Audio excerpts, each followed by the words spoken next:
네, 여러분 안녕하십니까. 뉴스파이터 시작하겠습니다. 오늘은 사당 사색 시간입니다. 네 분의 국회의원 나오셨습니다. 고영진 더불어민주당 의원, 정영기 자유한국당 수석원내 대변인, 송기석 국민의당 의원, 오신환 바른정당 의원 나오셨습니다. 어서 오십시오. 네, 안녕하세요.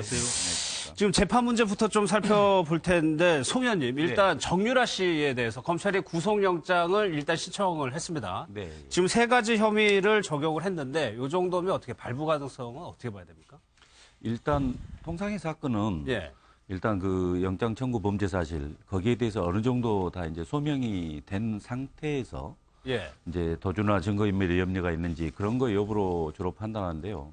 이 사건은 일단 정유라 본인이 지금 이 국내 송환에 대해서 소환에 대해서 출석을 안 했지 않습니까? 그랬죠. 그러니까 입국을 안 하고 계속 지금 버틴 상황이었기 때문에 도주 우려 쪽은 일정 부분 뭐 인정된다고 볼 수밖에 없고 다만 여기서 지금 현재 그 영장 청구 범죄 사실에 들어있는 이대 그 입시 비리, 학사 관리 비리에 있어서 어느 정도 본인이 직접 가담했는지, 실제 어머니 최순실 씨하고 공모 관계에 어느 정도 있었는지 그 부분하고, 그다음에 청담고 이제 공무집행방해죠. 거기는 이제 고등학교니까요. 거기 관련돼서 출석 관련돼서 그런 허위에 뭐 확인서 내서 이렇게 공무집행 방해한 부분하고, 그다음에 이제 외환관리법 위반. 그게 이제 나갈 때 뭐 우리 제한이 있잖아요. 그 이상의 돈을 가지고 출국했다는 거하고, 그다음에 이제 횡령이나 뇌물 관련된 수익을 이렇게 은닉한 이제 그 부분이 이제 되는데, 결국은 가장 중요한 핵심 부분은 그 이대 입시 및 학사 관리, 그다음에 청담고 관련돼서 공무집행방해 이 부분이 어느 정도 그 정유라 본인이 가담을 했고 실제 어머니 최순실하고 공모관계가 인정되느냐 여부에 따라서 구속영장 발부 여부가 결정될 걸로 보입니다. 그러니까 정유라가 지금 범죄 혐의에 대해서 얼마나 가담을 했느냐. 네. 그러니까 지금 정유라 씨가 들어올 때 했던 얘기 기억나시잖아요. 다 엄마가 시켜서 했다는 게 일맥상통 연결되는 그럼요. 거예요? 지금 송기석 의원님 얘기하신 대로 그런 몇 가지 중요 혐의들에 대해 가지고 얼만큼 공모를 했느냐가 이제 핵심 아니겠어요? 근데 아예 입국할 때부터 또 뭐 조사를 받으면서 모든 것들이 다 엄마가 시켜서 아니에요? 그렇죠. 그리고 거기에 이제 언론에서 많이 나왔습니다만은 문제 가담할 의도도 없었고 의지도 없었다는 것이 정유라 씨의 전략인 것 같은데, 글쎄요. 정 의원께서는 어떻게 보니까, 그러니까 법원도 판단할 때 법리적으로만 기본으로 판단을 해야 되겠지만 국민적 여론도 의식하지 않을 수가 없거든요. 바로 그 점인데요. 저는 이 정유라 사건을 비롯해서 최순실 국정농단 사건도 이제 정치권에서 이 문제를 가지고 계속 언급을 하고 어떤 주문을 하는 거, 이거는 이제 좀 하지 말아야 된다. 물론 국민적 관심사니까 뭐 언론에서 이 문제를 안 다룰 수는 없을 겁니다만은 뭐 법률 전문가들 뭐 이렇게 의견을 듣고 국민들께 그걸 소개하는 것은 필요하지만 정치권이 이 문제를 직접 가지고 얘기하는 것은 여러 가지 면으로 적절치 않다고 보여집니다. 다만 오늘도 제가 여기 이제 이왕 나왔으니까 좀 말씀드리자면 국정농단과 관련해서는 실제 정유라가 내용을 잘 모를 수 있다고 생각됩니다. 또 그리고 여러 보도를 보면 정유라 최순실 관계가 모녀 관계가 그렇게 좀 잘 소통이 되고 원만하지는 않았던 것 같아요. 그런데 이 과연 약사 비리 내지는 뭐 이런 거 관련된 업무 방해 이런 거는 본인이 정말 몰랐을까 이런 생각이 들어요. 왜냐하면 그것에 대해서 여러 사람들이 문제 제기를 SNS나 이런 상에서 하고 있는 걸 본인이 알고 그거에 대해서 반발해가지고 돈도 실력이다 뭐 이런 식으로 올렸었잖아요. 그래서 국민적 공분을 샀는데 그랬다는 것은 내용을 어느 정도 알고 있었을 개연성이 많이 있다고 보여지는 측면이 좀 있는 것 같습니다. 그리고 아무튼 귀국해서 이렇게 답변하는 이런 것들은 당연히 어떤 뭐 법률적 조언을 받았겠죠. 근데 그 받은 거를 우리가 한번 미우니까 이제 전부 다 그것까지도 저기 했는데 사실은 뭐 피고인, 피의자들의 방어권 행사, 법률적 당연히 조력을 받는 거죠. 근데 그 부분까지도 도덕적 잣대로 미워서 막 비난하는 이 부분은 아무튼 조금은 우리가 좀 한번 감안은 할 필요는 있다. 좀 냉정하게 봐야 된다 이제. 글쎄 언론에서는 오 의원님 철부지 전략이라고 이름을 붙이던데 나는 모르고 엄마가 다 시키는 대로 했다는 거거든요. 이 국정농단 사태가 발생된 지 한 245일 만에 이제 정유라 씨가 국내 소환이 됐는데요. 245명. 예. 그 과정 속에서 수많은 일들을 뭐 언론을 통해서 본인이 다 지켜봤을 거 아닙니까? 그리고 해외에서 그런 내용들에 대해서 변호사의 자문을 좀 통해서 본인이 결심하고 국내에 들어오기까지는 많은 준비가 있었을 것이라고 봅니다. 예. 그렇기 때문에 저는 뭐 단순히 정유라 씨가 뭐 철부지 어린아이다라고 하는 것에 대해서 동의하기가 어렵고요. 네. 뭐 20대의 뭐 성인으로서 충분히 자기 판단 능력이 있고 엄마였습니다. 어머니가 시켜서 했다. 그 내용을 좀 한번 들어보겠습니다. 덴마크에서 그동안 오래 버텼는데 귀국 결심한 이유는 뭡니까? 했다고 주장을 했는데 고 의원님, 저희 MBN이 취재한 결과에 따르면은 최순실 씨, 정작 엄마인 최순실 씨는 딸이 구속될 걸로 100% 그렇게 알고 있다라고 얘기를 하더라고요. 그러니까 본인이 저거 해가지고 들어오라고 했는데 구속이 된다고 하면은 최순실 씨.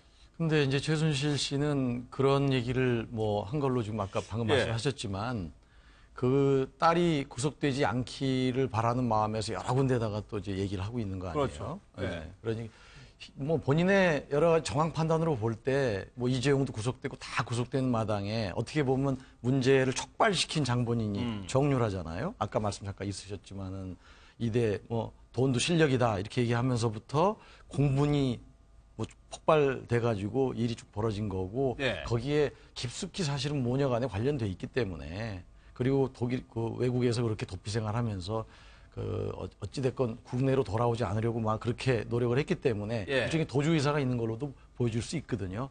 그러면서 위험하다라고 보는 거고 본인은 좀 더 동정심을 또 불러일으키기 위해서 최대 나라까지 떨어지는 모습을 또 보이려는 모습도 있는 거 아닌가 그런 생각도 합니다.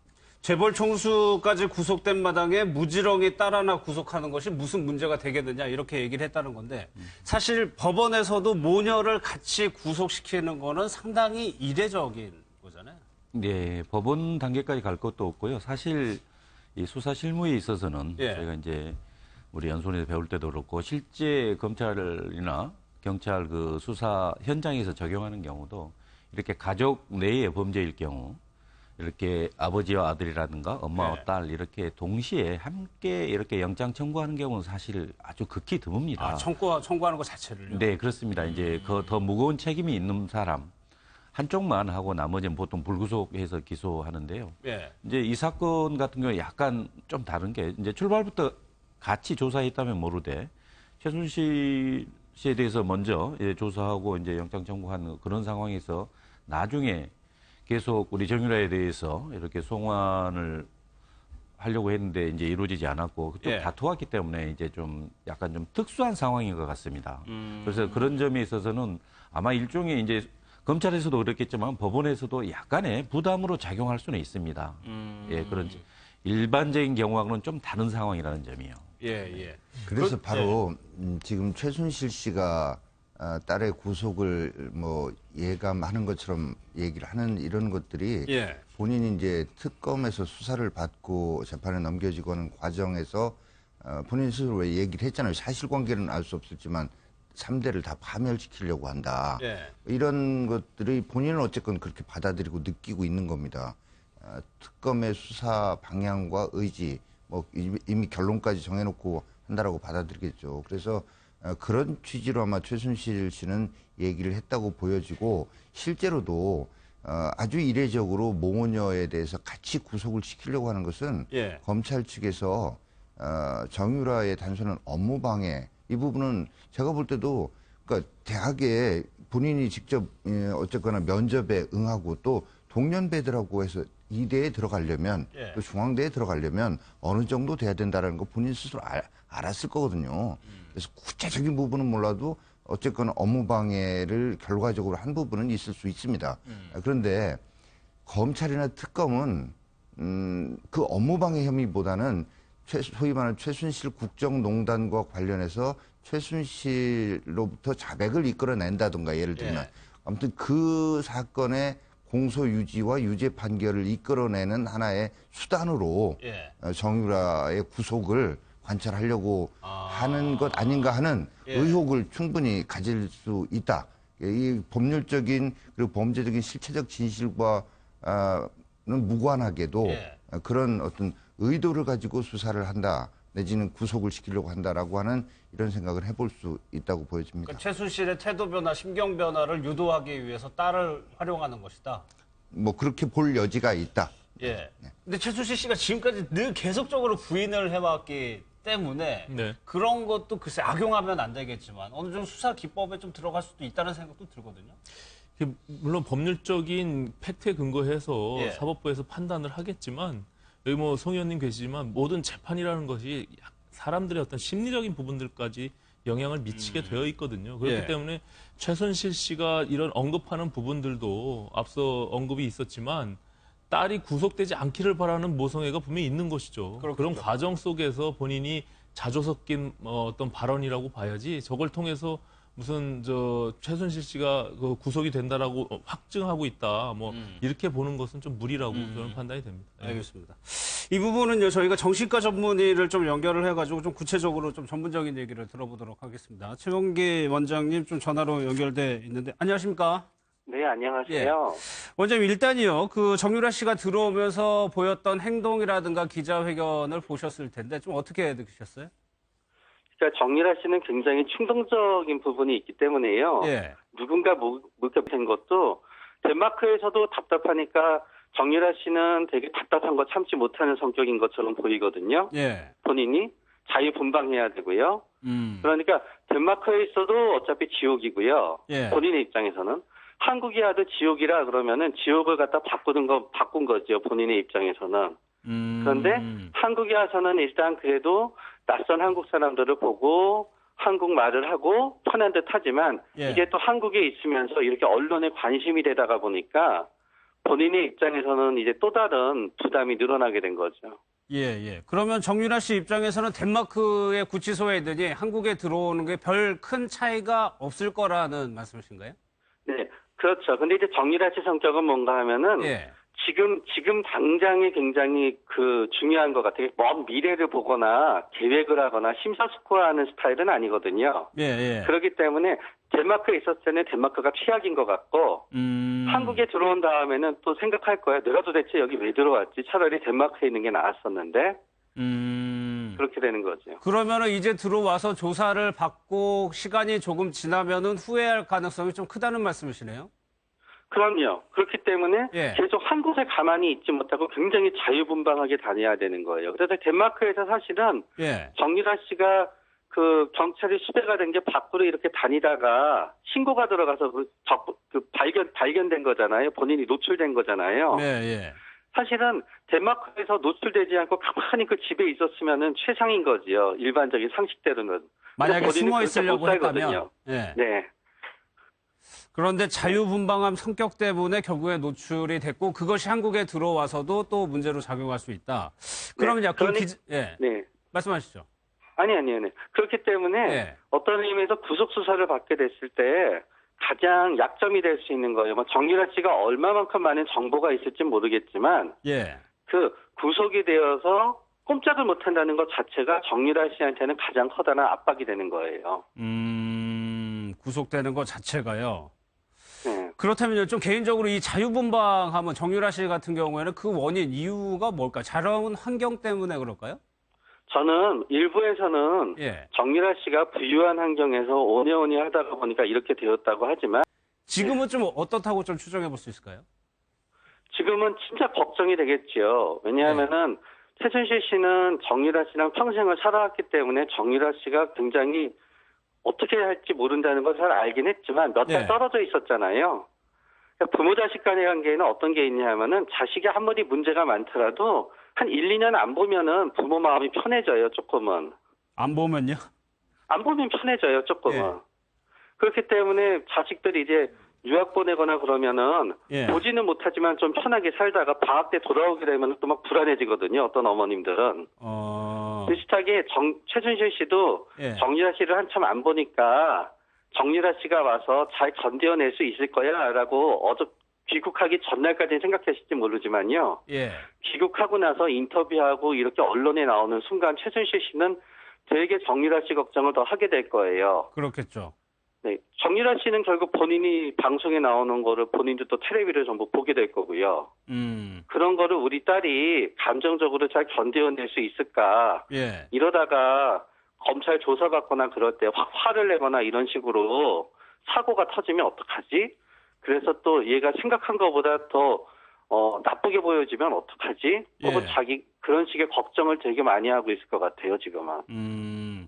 그러면 혹시 정유라 씨가요, 가령 박근혜 전 대통령과 엄마 최순실 씨와의 관계라든가 제3자 부분에 대해서는 자유롭게 좀 얘기할 가능성도 있을까요? 그게 자신한테 유리하다는 판단이 있으면요. 유리하다고 생각한다면? 네. 그러나 자신한테 불리한 거에 대해서 얘기할 가능성은 거의 없어요. 아, 본인한테 불리할 거를 얘기할 가능성은 거의 없다. 알겠습니다. 네, 그 얘기를 함으로써 뭔가 자신한테 유리한 부분이 돌아온다 그러면은 아마 얘기할 수 있겠지요. 그리고 또 말 많이 이렇게 보면은 물어보면 딱 대답하기 때문에요. 뭔가 말을 많이 하고 싶어하는 스타일일 수 있거든요. 그런 사람들은 자신이랑 관계없는 주제이더라도 자신한테 불리하지만 않다 그러면은 얘기하는 경향이 있거든요. 침묵을 못 견디니까요. 불리하지 않다고만 생각을 한다면 얘기를 할 것이다. 네. 마지막으로 좀 이 부분도 볼게요. 장시호 씨도 그렇고요. 정유라 씨도 그렇고 최순실 씨도 그렇고 굉장히 중요한 일임에도 불구하고 조금 태연한 감정을 유지한다는 거는 어떻게 좀 해석해야 됩니까? 그거는 겁이 없어서 그런 거예요. 겁이 없어. 박근혜 전 대통령 재판 관련도 좀 살펴볼게요. 송 의원님, 지금 박 전 대통령 측에서는 재판 좀 건강까지 얘기를 하면서 재판을 조금 길게 가져가려는 듯한 뉘앙스를 풍기거든요. 네. 이거는 어떤 의도라고? 예, 실제 지금 이제 6월 말 이 정도 가면 그러니까 월화수목금 5일 중에 4회 정도로 재판을 진행을 해야 가능할 정도 이제 그런 상황이 될 것 같은데요. 물론 이제 이 점은 사실은 기소 후에 첫 공판 준비 기일부터 시작을 해서 어떻게 보면 그 단계에서 사실 너무 오래 걸렸습니다. 지금 한 달 이렇게 준비하는 기간이요. 그러니까 아마 이제 변호인들 측에서 이제 워낙 기록이 방대하지 않습니까? 그 확인하고 이제 그러면서 좀 오래 걸렸을 수도 있지만 사실은 박근혜 피고인이나 전 대통령이나 변호인들이 좀 더 빨리 해서 좀 준비를 했으면 이렇게까지는 안 걸릴 텐데 어쨌거나 지금 1심 구속 만기 10월 중순 전까지는 선고까지 마쳐야 되기 때문에 그리고 지금 일단 그 변호인 측에서 신청한 그 증인들에 대해서는 또 대부분 또 그 증인 신문까지 또 해야 되는 그런 상황이지 않습니까? 그러니까 증거 조사까지 이렇게 마치고 하려고 보면 많은 기간이 소요될 수밖에 없고 그러다 보니까 이제 이게 지금 아마도 박근혜 전 대통령 입장에서는 이렇게 나와서 종일 앉아 있다거나 이렇게 그전에 심지어 졸기까지도 했지 않습니까? 이게 상당히 피로하고 건강에 상당히 영향을 미칠 걸로는 보입니다만은 그래도 일단은 피고인이 일단 그 기소돼서 재판이 회부됐으면 적어도 적극적으로 또 재판에 응해야 될 의무도 있는 거고 그렇기 때문에 또 재판부 입장에서는 또 반드시 또 재판을 또 일정 기한 내에 또 마쳐야 될 또 책임도 있는 거기 때문에 일정 부분 이제 건강상의 이유가 있다 하더라도 그게 결정적으로 해칠 상황이 아니라면 좀 이렇게 협조를 할 수밖에 없습니다. 근데 실질적으로 박 전 대통령의 나이도 그렇고 주 4회 재판을 한다는 게 체력적으로 좀 힘든 부분은 있을 수 있어요. 그렇죠. 그리고 사실은 이제 대선 과정에서도 저희 당의 홍준표 후보가 박근혜 전 대통령의 건강 이상설 얘기를 하기도 했었죠. 근데 그게 사실 여부를 떠나서 일단 육체와 정신도 같이 가는데 정신적인 쇼크가 아무리 멘탈이 강한 사람이라 하더라도 상당하지 않겠습니까? 그런 것들하고 같이 연계가 돼서 지금 몸 상태가 좋을 리는 없을 거 아니겠습니까? 그리고 이 문제는 그래서 재판부에서 잘 판단해서 이렇게 결정을 하면 결국은 피고인이나 변호인은 또 따르게 되지 않겠습니까? 그런데 일각에서는 혹시 그 구속 만기를 채워서 불구속 상태에서 재판을 받으려고 하는 거 아니냐는 또 시각도 있거든요. 그 부분은 고 의원께서 어떻게? 지난번에도 증인 신청이라든지 이런 것들을 좀 과도하게 요구하면서 시간을 끌어가지고 법정 만기를 지나서 자유로운 신분 상태에서 좀 구속 상태를 벗어나서 하겠다 그렇게 그런 의지가 있는 거 아니냐 그런 의혹이 있었거든요. 근데 지금 국민들이 다 들여다보고 있는 재판이기 때문에 박 전 대통령 측과 그 변호인 의도대로 그렇게 되기는 어려울 거라고 봅니다. 그러니까 지금 이재용 전 부회장, 삼성 전 부회장 재판도 지금 굉장히 속도 있게 좀 아주 밀도 있게 지금 가고 있거든요. 근데 결국은 박근혜 전 대통령의 지금 뭐 허리가 좀 아프고 기타 건강 체력 등의 문제가 있다고는 하지만 이걸 시간을 끌어서 갈 일은 아니다. 그러한 유의 전략은 통하기는 어렵지 않냐, 저는 그렇게 봅니다. 사실 어제 이재용 부회장의 재판이 16시간이나 진행이 되니까 이렇게 오랫동안 재판이 진행되는 횟수가 굉장히 많거든요. 그러니까 그쪽은 굉장히 속도감 있게 하고 있다는 얘기잖아요. 네. 사실 재판의 본 모습은 어쩌면 지금 이재용 부회장 하는 재판이라든가 이게 사실은 본래의 모습입니다.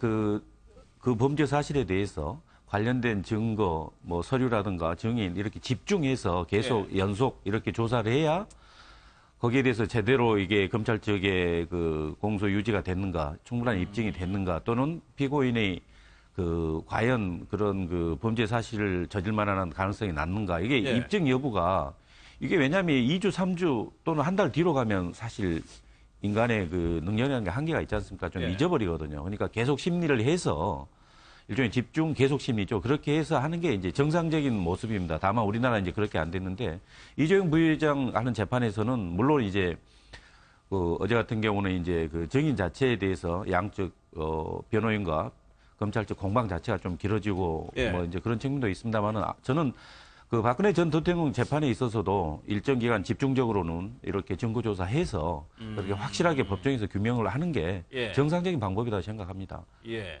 아마 그렇기 때문에 재판부에서도 통상은 일과 시간 내에만 변호인이 피고인을 이렇게 접견할 수 있는데, 박근혜 전 대통령에 대해서는 일과 시간 이외에도 변호인이 좀 이렇게 접견해서 재판 준비를 할 수 있게 하는 그런 좀 조치도 취하고 있는 걸로 알고 있습니다. 알겠습니다. 하나만 더 여쭤볼게요. 어제 박원호 전 전무 때문에 조금 길어진 건데, 검찰에서 했던 진술하고 정작 법정에 나와서는 그 진술을 번복을 했단 말이에요. 굉장히 중요한 증언이었음에도 불구하고.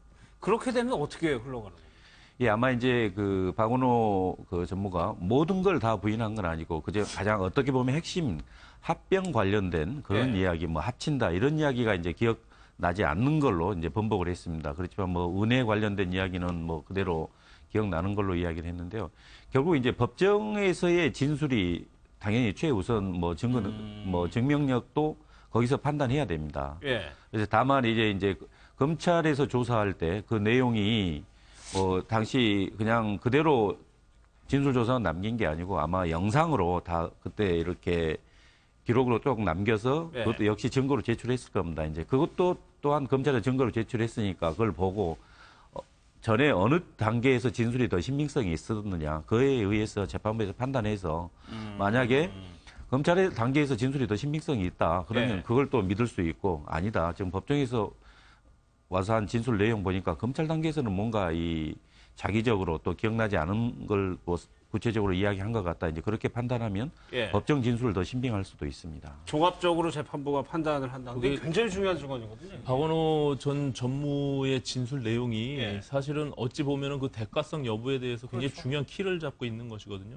그 특검에서 그 이재용 부회장을 기소한 핵심 진술 항목이기 때문에 저는 특검이 다소 이 난항에 부딪힐 사항이 있다. 그리고 지금 그 이전에 한 10여 명의 증인들이 이 진술을 번복하는 일들이 지금 벌어지고 있거든요.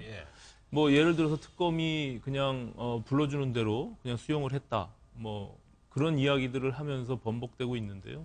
이제 그런 부분들이 결국에는 삼성 합병과 그 승마 지원에 대한 것들이 어떤 대가성이 있는지에 대한 굉장히 중요한 키를 잡고 있기 때문에 저는 향후 재판 과정에서 이렇게 진술이 번복되는 부분들은 특검에 굉장히 좀 불리한 것으로 작용할 가능성이 있다, 이렇게 좀 우려를 갖고 있습니다. 이제 특검뿐만 아니라 이게 이제 삼성이 이제 법률적으로 어떤 위치에 처하게 되느냐하고도 관련돼 있지 않습니까? 그래서 뭐 저는 법률 전문가는 아닙니다만은 보십시오. 합병, 뭐 합친다, 삼성 이런 얘기가 없었다 그러면 검찰에서 애초에 기소할 때처럼 강요죄.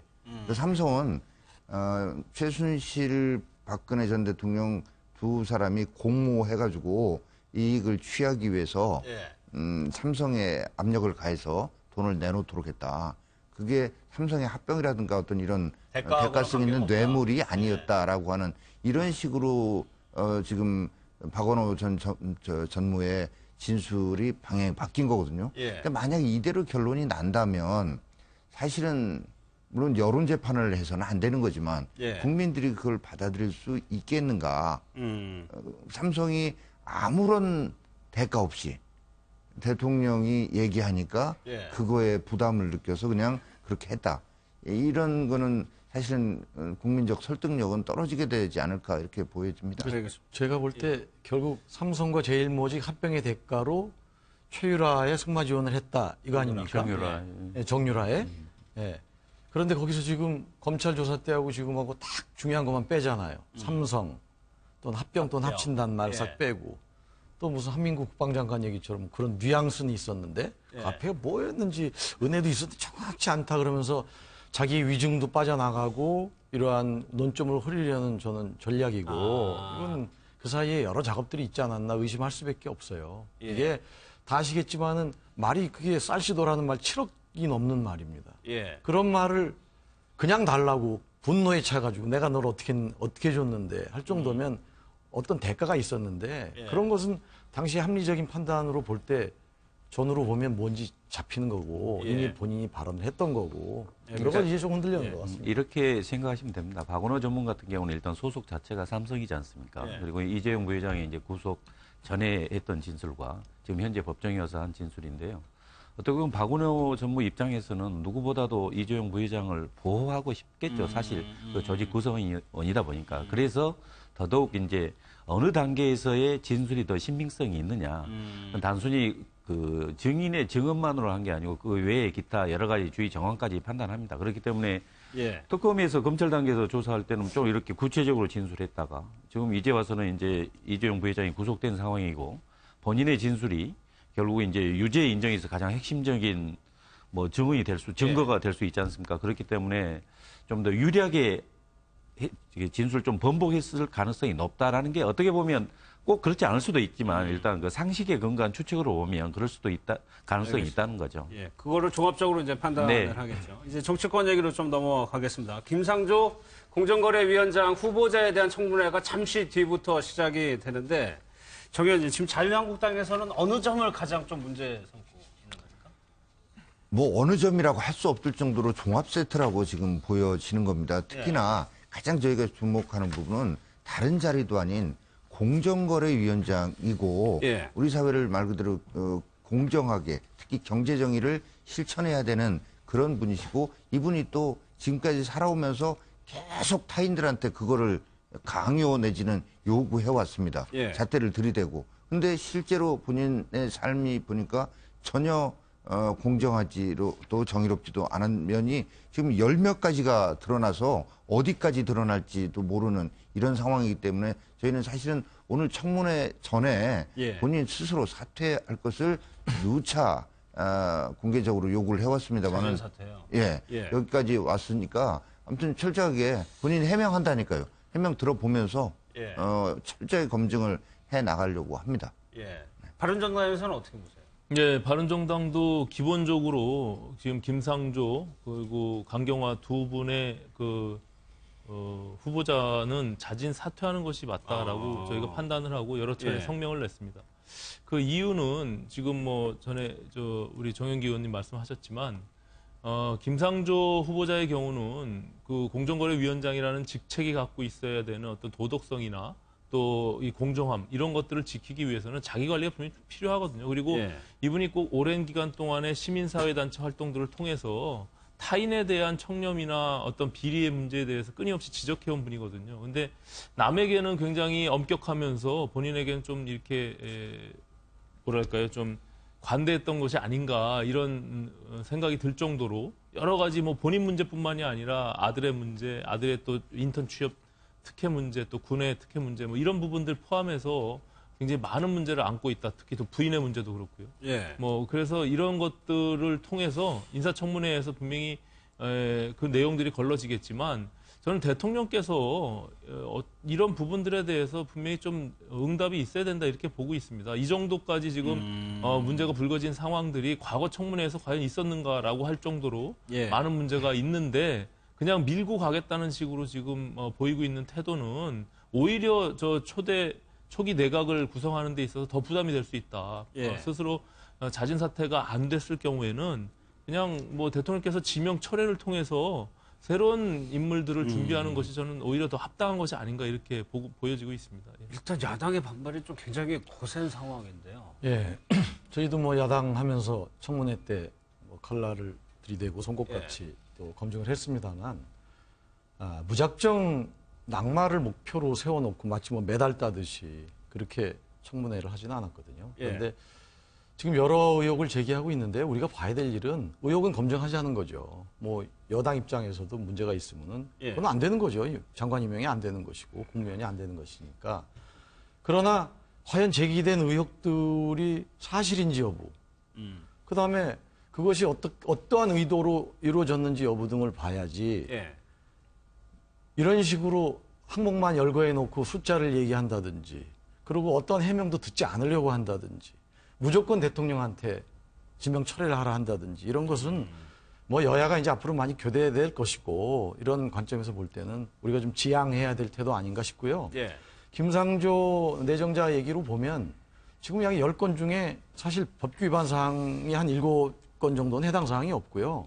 또 내용도 위장 전입 같은 경우는 그 내용들을 들여다보면은 전혀 뭐 부동산 투기라든지 학군이라든지 이런 걸 위해서 된 것이 아니고 부인의 어떤 근무지가 변경됨으로 인해 가지고 자식을 어떻게 옮기려고 하다가 뭐 그만뒀다든지, 그다음에 겸직 금지도 사실은 들여다보면 무보수 명예직으로 시민단체에서 활동한 것인데 그런 것들이 국민이 납득하지 못할 사유인가, 이런 여러 가지들을 저는 야당 우리에서도 좀 참작해 주시면 좋겠다.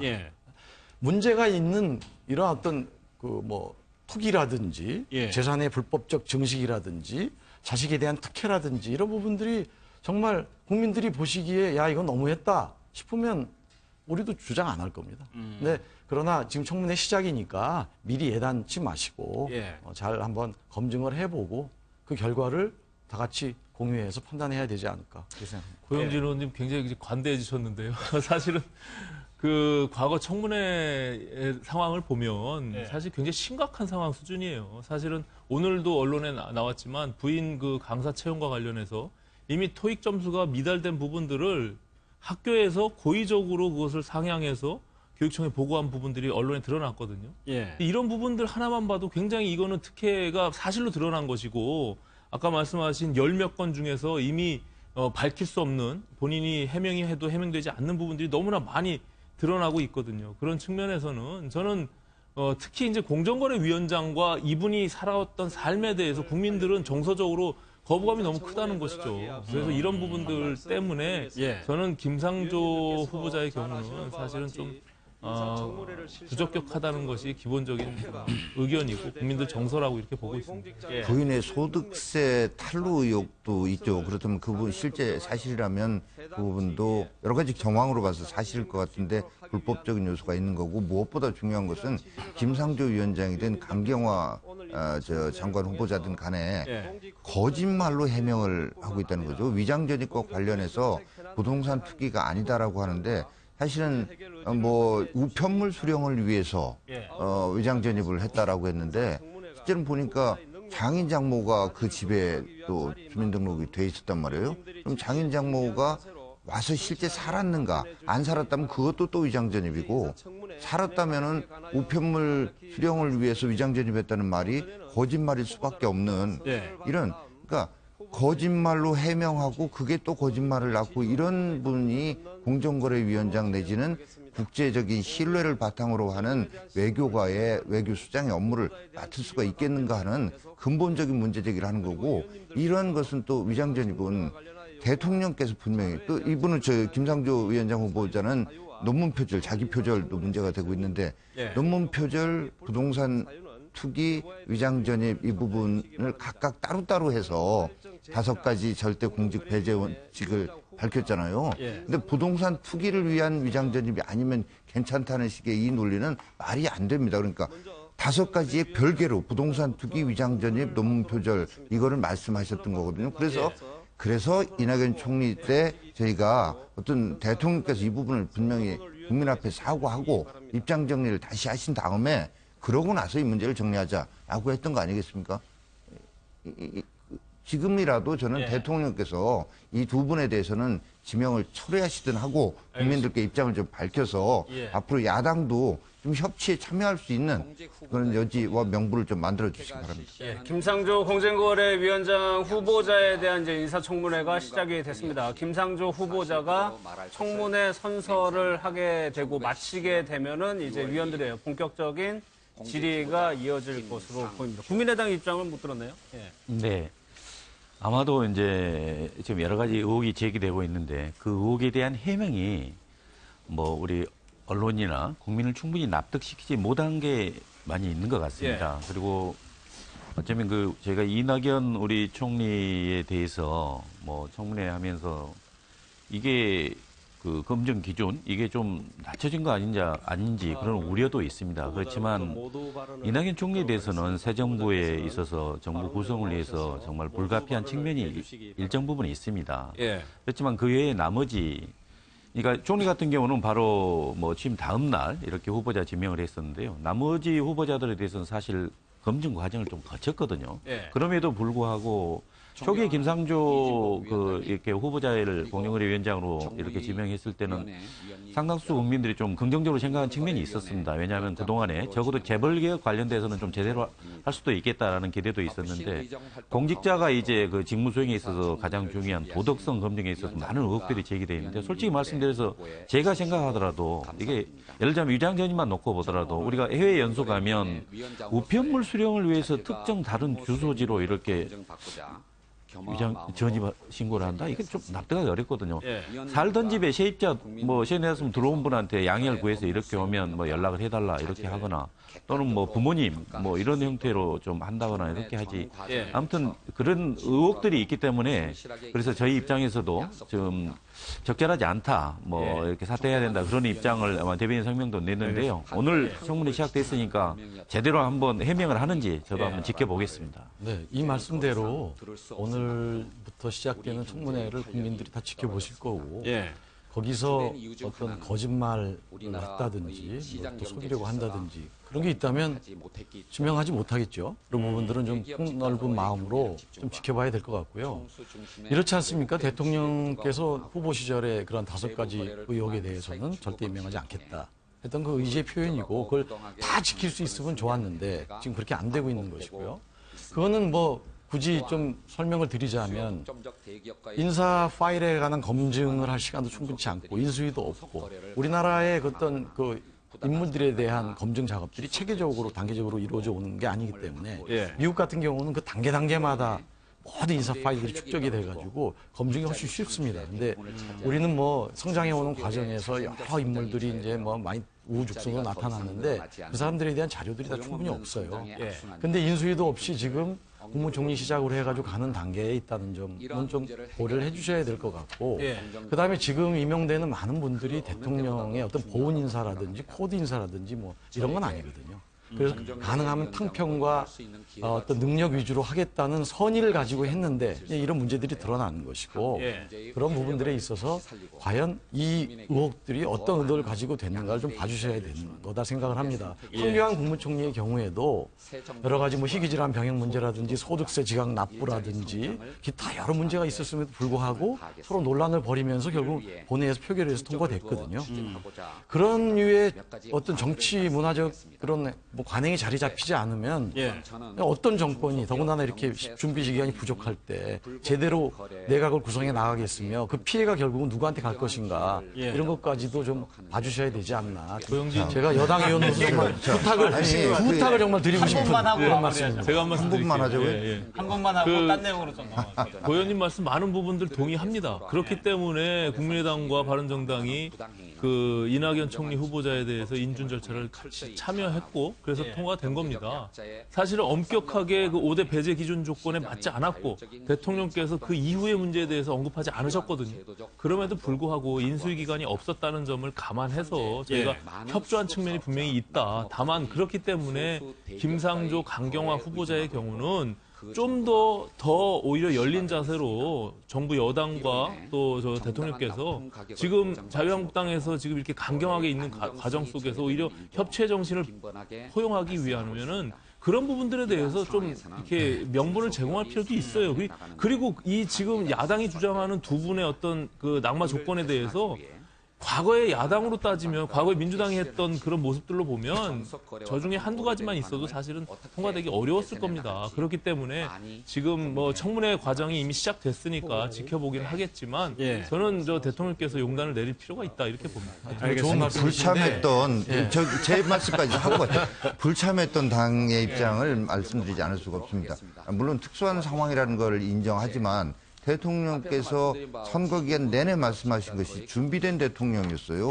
그러면 장관 후보자 모든 사람에 대해서는 모르겠지만 최소한 장관 임명 제청을 할 수 있는 총리 후보에 대해서만큼은 사전에 좀 준비된 모습을 보이셨어야 되는 것이 아닌가. 그리고 만약에 이렇게 시리즈로 본인이 약속한 것을 어기게 됐다면 선거 캠페인과 실제는 다르더라 이거를 참모 통해서 얘기하는 게 아니라 본인이 이랬잖아요. 정말 주변에 다 이거 너무 과도한 기준이라고 하지만 나는 이거 꼭 지키겠습니다. 여기에 해당되면 원천 배제하겠습니다라고 했다면은 그 부분에 대해서도 본인이 직접 나서서 이렇게 하려고 했는데 해보니 참 이렇습니다.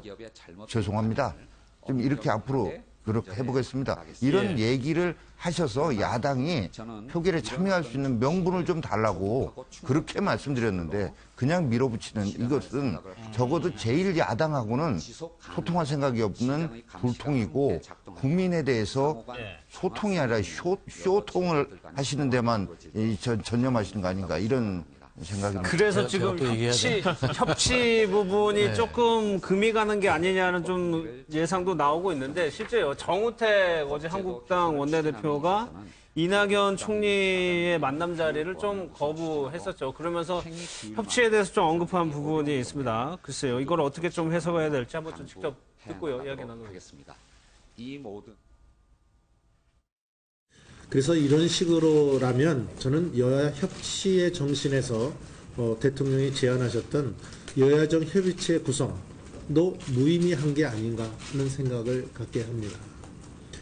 저는 이제 자유한국당은 대통령과 정부가 주재하는 이러한 일방적 국회 국정 설명의 식으로 의 성격을 가질 이 협의체 구성에는 저희들은 참여할 의사가 없다는 점을 밝힙니다. 다만 진정한 협치 정신을 구현하기 위해서 여야가 주체가 되고 국회가 주도하는 협의체의 구성을 할 것을 다시 한번 새롭게 제안을 드립니다. 그래서 그러니까 협의체 자체도 좀 거부하고 있기 때문에 좀 여기에 대해서 우려가 좀 나오고 있거든요. 충돌하는 양상이어서. 시작한 지, 새 정부 시작한 지 얼마 안 돼서 이런 모습이 돼서 정말 안타까운데요. 이 정부가 출범하게 된 지금까지의 역사적 배경도 우리가 사실 한번 다시 상기해 봐야 되고, 출범해가지고 준비하는 과정에 대한 이해도 좀 있어야 되고, 물론 대통령과 여당도 거기에 대해서 야당들의 입장을 또 충분히 받고 이해를 해야 되고, 이런 것들이 다 섞이는 게 협치 아니겠습니까? 주장을 하나 해놓고, 더군다나 이제 대통령 같은 경우에 국무총리 인준이 늦어지면 모든 것들이 다 어그러진 상황 아닙니까? 그 속에서 어떤 주장을 내놓으시고 그거에 맞지 않으면 일체 협치 안 하겠다. 비서실장을 통한 언급은 인정 못 하겠다. 대통령의 직접적 사과가 필요하다. 이런 식으로 본인들 그 당들의 주장만 밀고 나간다 그러면 참 정권이 협치하기가 어려운 상황이 되는 거거든요. 다 아시잖아요. 이낙연 총리만 해도 이미 국회 4선을 한 사람입니다. 도지사를 한 사람이에요. 그러니까 거기에 대한 믿음이 있었기 때문에 또 검증 과정에서 드러나지 않았기 때문에 그렇게 한 것인데 거기서 뜻밖의 이제 몇 가지 문제들이 드러난 거 아니겠습니까? 그거를 앞으로 이제 국무위원을 그러면 인준 요청을 할 때, 청문 요청을 할 때 어떤 기준으로 해야 되는지 우리가 다시 고민을 해야 되는 그런 시점이에요. 지금 그 5가지 원칙만 갖고 하는 것이 앞으로도 원칙을 지키는 것이 옳으냐, 아니면 여야 간에 협의를 해가지고 어떤 인선 기준을 다시 한번 논의한 것이 옳으냐 이런 고민도 해야 되고 이런 부분들이 필요하거든요. 근데 무조건 대통령 나와가지고 사과해라. 예? 대통령의 의도를 가지고도 알면서 뭐 그런 건 아니지 않습니까? 예. 그런 부분들에 대한 이해를 좀 해주시면 좋겠다라는 생각이 좀 들고 그리고 아까 오신환 의원님 말씀하셨는데 저도 그 과거 자료를 좀 살펴봤어요. 근데 청문회 과정에서 문제가 안 드러난 경우라는 게 거의 없죠. 그러면 어느 경우에 우리가 끝까지 반대를 했었는가. 예. 그런 부분들은 거기에 어떤 의도성이 있을 때입니다. 예. 그리고 거짓을 얘기했을 때.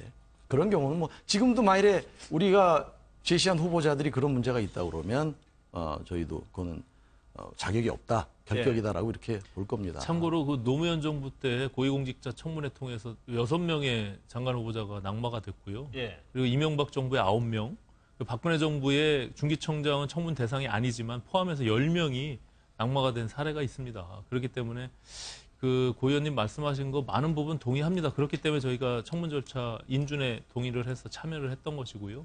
대통령께서 말씀을 해달라고 하는 것은 예. 국민들과 소통하고 그 이전의 모습이 굉장히 보기 좋았기 때문입니다. 본인이 5가지에 대해서 그렇게 엄격하게 말씀하셨는데 그 이후에 장관 후보자의 경우는 어떻게 할 것인지가 연속성상이 있기 때문에 그 부분에 대한 기준을 어떻게 할 것인지를 본인이 언급을 해주셔야 예. 야당의 입장에서도 그 다음에 청문 절차를 들어갈 수 있는데 그걸 언급을 안 하시니까 그리고 비서실장이 얘기를 했지만 그 이후의 문제는 언급을 안 했거든요. 이제 그런 부분들에 대해서 좀 부탁을 드린 것이지 우리가 무조건적인 딴지 걸기나 발목 잡기를 하겠다 이런 뜻은 전혀 아닙니다. 예. 자, 이 정부 탄생의 역사적 배경을 한번 좀 고려해달라고 말씀하셨는데 이 정부 탄생하는 과정에서 그 5대 원칙도 얘기한 거고요. 이전까지와는 다르겠다. 그리고 정말 정의와 선을 다 갖춘 것처럼 예. 정말 착하고 바르고 깨끗한 분들만 있는 것처럼 그리고 이 정권은 앞으로 그렇게 할 것처럼 얘기를 하셨는데 한 분만이 아니라 지금 몇 분이 연속해서 계속해서 이렇다면 이것에 대해서 대통령께서 분명히 입장을 밝히는 것이 예. 맞다라는 것이고요. 그리고 이런 겁니다. 지금 여론 지지가 얼만데 저한테 문자 폭탄 오는 중에도 여론 지지도가 얼만데 예. 이런 얘기 하는데 항상 정권이 빠지기 쉬운 어떤 위험한 게 뭐냐면은 의회주의를 하고 있는 국가에서 의회를 제껴놓고 내지는 제1야당 제껴놓고 그리고 국민과 직접 소통하겠다. 그건 아까도 말씀드렸지만 대부분 진정한 의미의 소통이 아니라 쇼통만 하다가 예. 결국은 나중에 또 불행한 결과가 나타납니다. 그래서 제1야당이 하는 얘기들에 대해서 좀 더 열고 힘을 가진 쪽에서 일정 부분을 수용해서 조정점을 만들어주는 것이 협치지 열광하고 환호하는 사람들만 보고 하는 것이 협치인가. 그런 알겠습니다. 협치, 그런 정치는 누구나 할 수 있겠죠. 예. 그 자유한국당만 문재인 대통령의 직접적인 그 사과, 앞으로 나머지 후보자는 어떻게 하겠다는 입장 표명을 요구한 건 아닙니다. 그러니까 저희 당도 다 요구를 했었고, 그러니까 문재인 대통령께서 제1야당만 이렇게 소통하지 않는다는 건 아니고요. 저는 이렇게 생각합니다. 예를 들자면 5대 비리 고위공직자 배제 원칙을 문재인 대통령이 대통령인데 후보 그 시절에 직접 한 이야기가 아니고 본부장이나 참모가 이야기했다 하더라도 대통령이 된 후에 만약에 그런 상황이 있으면 설명은 오히려 대통령이 직접 해야 된다고 봅니다. 저는 요즘 일련의 과정을 보면서 초기에 여러 가지 인사, 그다음에 여러 가지 업무 지시 이런 걸 보면서 국민들이 많이 좋아했고 적폐 해소가 가능하겠다 이제 이런 것을 느꼈는데 실제 이번 총리 그 후보자에 대한 5대 비리 배제 원칙에 여러 가지 해당됨에도 불구하고 직접적인 설명을 명확하게 하지 않았을 때 저는 예. 좀 이렇게 가가 이건 진정한 소통이 아닌데 비서실장을 통해서 이렇게 애매하게 언급하고 그리고 예. 수석 보좌관 회의에서 국민과 야당의 양해를 구하고 이건 솔직히 왜냐하면 그 말을 누가 했습니까? 대통령 본인이 직접 한 이야기 아닙니까? 그러면 본인이 직접 이렇게 그러니까 빛나는 자리만 가서 말할 게 아니고 정말 이 부분에 대해서도 직접 이야기를 했어야죠. 더더군다나 자유한국당이 끝까지 표결에 참여하지 못하겠다고 했을 때 오히려 대통령께서 직접 자유한국당 정무택 대표한테 직접 전화라도 하거나 해서 간곡히 좀 요청도 하고 이게 진정한 국회와의 소통 아니겠습니까? 앞으로도 이제 추후도 저는 이제 어제 그 총리 이야기도 있고 하는데 총리만 나서서 국회에 와서 이렇게 할 게 아니고 예. 정말 대통령이 직접 국회와 소통 국민과 소통 못지않게 중요하다고 생각합니다. 저는 알겠습니다. 이 일련의 과정에서는 사실 문재인 대통령께서 직접 사과 설명했으면 훨씬 더 협치도 더 잘 이루어지고 추후에도 뭐 좋은 전례를 남겼을 거라고 생각하는데 아마 다음 단계 적어도 이제 김상조, 강경화 여기 지금 인사청문회 계속되는데요. 오히려 지금 그 지명 처리하지 않는 게 더 큰 부담으로 남을 수 있습니다. 왜냐하면 청문회 과정에서 야, 저 정도 의혹에 대해서 해명 안 된 사람을 대통령이 그러면 야당의 요구에도 불구하고 그대로 뒀다. 이건 오히려 대통령 문재인 정부에 그대로 더 큰 부담으로 가는 거죠. 예. 저는 그 점을 지적하고 그러니까 있습니다. 전제가 마지막으로 할게요. 네, 예. 그런 것 같습니다. 뭐 좋으신 말씀이시고 청문회가 시작이 됐으니까 제기된 의혹을 같이 좀 철저히 검증하면서 보실 필요는 있을 것 같아요. 그래서 결국은 자격이 없는 그 후보다 그러면 강행하기는 저도 쉽지 않을 거라고 보고요. 대통령의 인사 기준에 대한 국민 또는 야당에 대한 그 뭐 사과 내지는 어떤 발언들은 이런 기준들이 어느 정도 정리돼 가면서 저는 나올 거라고 봅니다. 원래 기준을 제시를 했는데 그럼 중간에 어느 선까지 어떻게 그러면 위장전입은 양해를 할 것이고 이런 것들에 대한 논의가 어느 정도 정치권에서 무르익어야 또 대통령으로서도 과거에 제시했던 원칙의 취지는 이렇고 앞으로는 이렇게 하겠다는 입장이 나오지 않을까. 무조건 지금 그냥 와서 사과하고서 그 다음은 어떻게 할 겁니까? 그 다음은 이런 부분들이 아무것도 합의된 게 없는데. 알겠습니다. 그러면 대통령이 한번 양해해달라고 사과 담화를 발표하면 그 다음에 이런 부분들을 다 넘어가 주실 겁니까? 그런 것도 아니거든요. 그러니까 그런 부분에 대한 좀 철저한 고민의 시기예요, 지금. 그런 부분들이고 총리한테 책임 총리로서의 역할을 다 해달라고 하면서 이제 새로운 또 통치의 모범을 좀 만들어가고자 하는 것도 있고 하니까 그런 협치도 대통령과 총리가 같이 나서는 협치를 좀 하고 싶어 하는 거고 그런 부분들을 좀 널리 봐주시면 좋겠다. 초기니까 알겠습니다. 조금 기다려주시면 좋겠다. 그런 말씀드리고. 오늘 김상조 후보자 뭐 청문회를 한번 좀 지켜보도록 하고요. 사드 문제로 좀 얘기를 좀 넘겨보겠습니다. 어제요, 미국 민주당의 상원 원내 총무가 한 얘기인데 한국이 사드를 배치를 반대한다면 예산을 다른 데다 쓰겠다. 이 얘기를 문재인 대통령한테 얘기했다라고 언론과 인터뷰를 했는데 이 발언은 어떻게 해석을 하세요? 네, 근데 또 그거를 청와대에서는 부인해요. 기록이 없다고 얘기를 했죠. 네. 이게 이 사드 문제와 관련해서 최근에 청와대에서 벌어지고 있는 일들을 국민들은 아주 불안하게 보면서도 동시에 이게 무슨 코미디인가 이렇게 보실 것 같습니다. 일단은 추가 사기 배치된 그 부분 조금 얘기를 해야 될 것 같습니다. 이 부분이 사기가 배치가 됐는지 몰라도 들어왔다라는 부분은 웬만한 관심을 갖는 대한민국 국민이라면 다 알고 있었는데 대통령과 안보실장이 이걸 몰랐다라는 것도 우습고요. 그리고 그거를 제가 볼 때는 대통령이 그 취임하시고 나서 미사일 북한의 도발이 3번, 4번 이어졌는데 NSC도 한 번밖에 직접 주지 않으신 것도 문제지만은 아니 정말 제가 대통령이라면 북한의 미사일 도발 보고가 있으면 미사일 NSC에서 미사일 도발이 있었다면 막을 수 있는 현재 가장 확실한 무기가 사드인데 현재까지 사드 배치 진행 상황이 어떻게 되느냐? 먼저 물어서 확인했었어야 될 문제다. 20일이 지나도록 그걸 확인하지 않고 있다가 보고가 안 됐다고 이걸 또 방법적인 면에서 공개적으로 이렇게 해요. 자, 근데 그러면 이해가 안 되는 일이 벌어지고 있는데 이해가 안 되는 일이 벌어질 때는 문 대통령이 뭐 그렇다고 그렇게 저기 없으신 분이 아닌데 뭔가 의도가 있을 것이다. 바로 미국 측에서도 문재인 정부의 의도가 뭐냐? 이거를 지금 의심하고 우려하고 있는 거라고 보여집니다. 더빈 의원의 얘기도 바로 그런 면에서 일종의 저건 실제로는 뭐 다른 곳에 쓸 수 있으니까 사드를 가져가겠다 이런 것까지는 아니라고 봐요. 실제 철수까지는 아니고. 애초에 목적이 주한 미군 보호 이게 1차적 목표 아닙니까? 근데 이제 저분 얘기는 또 주한 미군 보호가 결국은 한국 전체에 대한 또 방어도 되는 것인데 그거를 동의하지 못하는 이런 한국인의 정서를 이해할 수가 없다. 한국인이 아니라 한국 내의 정서를 이런 얘기가 나오잖아요. 그래서 뭐 아무튼 뺄 수 있다까지는 아니지만 협상용 발언이겠죠. 그리고 서운함의 표현일 수도 있다. 그리고 미국의 지금 언론에서는 중국과 친해지기 위해서 문재인 대통령이 지금 의도적으로 이렇게 하고 있다라는 식으로 분석을 하고 있거든요. 그러니까 이 정부의 의도가 뭐냐. 이 부분이 저희 야당도 지금 예의주시하고 있는 부분인데 이걸 가지고 아무리 외교적 카드를 쓰고 저기 하더라도 이렇게 공개적으로 이렇게 꺼내서 할 얘기인가? 여당은 지금 한술 더 떠서 청문회를 한다고 그래요. 그럼 국가안보와 군사 기밀에 관한 사항을 청문회에서 다 이렇게 까발리는 이런 나라가 어디 있겠습니까? 다른 분들도 이제 시간 말씀하셔야 되니까. 일단 민주당에서는 이 사드 청문회 추진하겠다는 거죠. 우선 입장은 그런데요. 뭐 당장 할 수는 없는 일이고 조금 추후 과정을 조사 결과도 좀 보고 이렇게 해야 될 것 같습니다. 하여튼 모양이 좋지 않은 건 사실입니다. 좋지 않죠. 그런데 목표는 뭐 가지고 가야 될 것 같아요. 하나는 이런 사드가 도입되는 과정에 어떤 절차적 하자, 이런 논의되지 않고 그냥 전격적으로 밀어붙인 데 대한 이런 부분들을 한번 점검할 필요는 있을 것 같아요.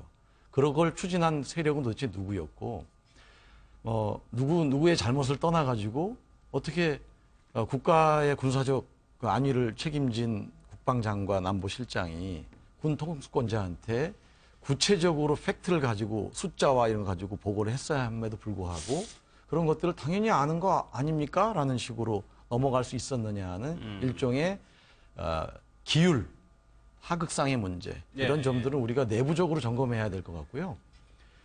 대외적으로도 문재인 대통령께서 후보 시절부터 사드 배치 자체를 반대한다는 입장을 갖고 있지는 않았지 않습니까? 그렇죠. 이런 부분들을 다 살펴보고 중국과 미국이라는 양대국 사이에서 여러 가지 외교적 협상력을 통해 가지고 잘 풀어나가겠다는 취지였기 때문에 이러한 것들을 바탕으로 해서 중국과 얘기할 수 있는 여지가 또 나오지 않겠어요.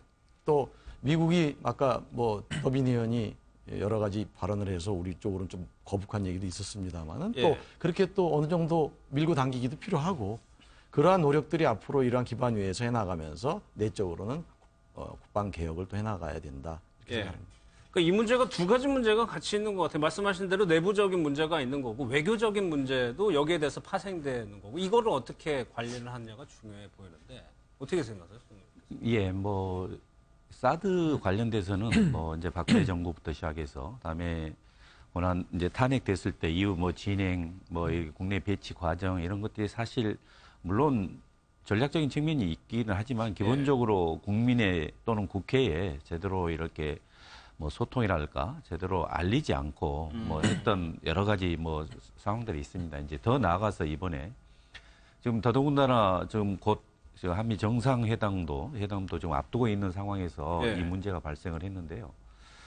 저는 이렇게 생각합니다. 설령 이제 아까 우리 정 의원께서 이야기했지만 그 과정상의 문제 이미 지난 뭐 4월 26일 날 언론 보도로 실제 그 6개 전체가 두둑이 배치되고 6개 전체가 국내 반입됐다는 것은 다 이제 보도가 된 상황인데 그 이후에 이게 반입이냐 배치냐 뭐 그런 거 가지고 지금 그 보고했느냐 안 했느냐 누락이냐 고의 누락이냐 여러 가지 논쟁이 나오는데요. 저는 기본적으로 이렇게 생각합니다. 이것은 일단 국방에 관한 문제이기 때문에 그 부분은 좀 이렇게 이걸 가지고 호들갑들 그런 일은 아니라고 봅니다. 이것은 일단 그 관련된 군사 비밀 같은 경우는 그대로 비밀스럽게 이렇게 해서 좀 조용히 확인해서 할 거고 아까 말한 그 전 단계에서 전 정권부터 좀 잘못된 이런 부분에 확인해야 될 부분 당연히 확인해야 되고요.